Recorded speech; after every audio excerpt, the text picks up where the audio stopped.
Welcome to NS TV.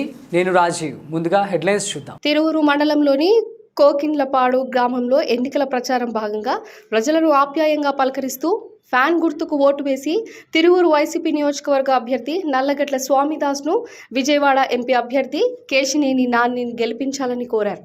జగన్ను మరొకసారి ముఖ్యమంత్రిని చేయాలని అభ్యర్థించారు.